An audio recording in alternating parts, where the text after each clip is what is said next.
Every horrible mistake I've made in my life came from one thing. I've been doing the same thing my entire life, and it hit me like a brick. I've never seen anyone on the internet speak on this topic the way I'm about to. Every horrible mistake I've made in my life came from one thing.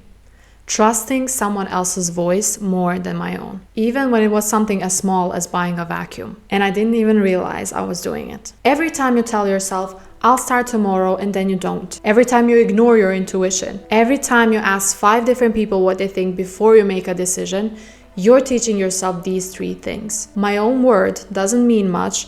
My opinion does not matter. And the worst one of all, I can't trust myself. And if that keeps happening long enough, you stop trusting yourself altogether. I've never seen anyone on the internet speak on this topic the way I'm about to. When I looked up self-trust on the internet, I was honestly disappointed with the information I found. Because what most people don't get right in the first place is the difference between self-belief and self-trust. They are 100% not the same thing. Self-belief is an internal, long-term conviction about your worth, potential, and abilities. Self-trust, on the other hand, is the way you navigate through life, because it's built over time through experience. It's the confidence in your own judgment, decision-making, and reliability. And it's about trusting that you can make good choices and follow through on commitments. With that being said, here's a quite stupid story that made everything click for me. It truly cured my self-trust issues forever. When I was creating the thumbnail for my last video, I asked people for feedback. And don't get me wrong, I appreciate every opinion, or else I wouldn't ask for it. But here's what happened.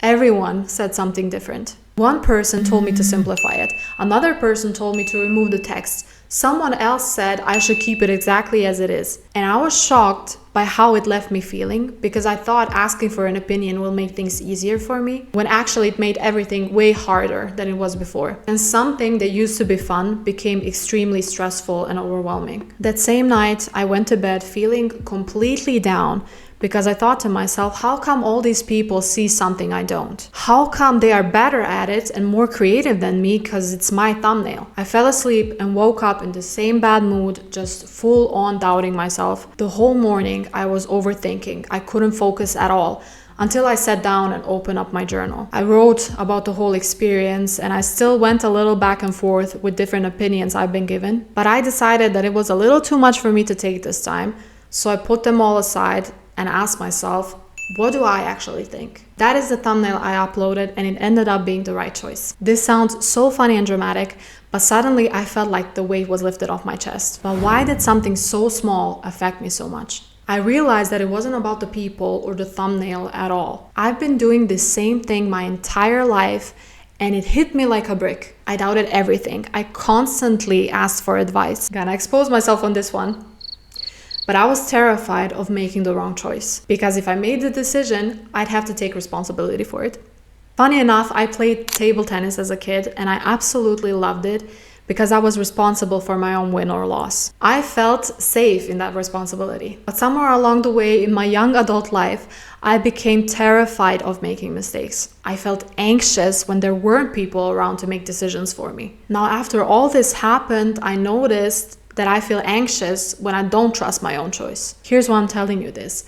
There's a psychology behind it. Every time you ignore yourself and what you have to say, you're reinforcing a behavior. With any repetitive behavior, you tell yourself, this is who I am. I am someone who quits. I am someone who overthinks. I am someone who's indecisive. And your brain remembers these things. If your brain has the proof that you didn't follow through 10 times, it knows it won't happen for the 11th time either. And behaviors become habits. Habits become an identity. And your identity becomes your reality. And when something shakes your identity, it will impact your confidence, your success, your mind, everything. The more you break your own word, the harder it will be to get into the habit of keeping it. And by not trusting yourself, you're letting other people narrate how you're going to live your life. It's a circle of life, kind of, but not a good one. Something else hit me.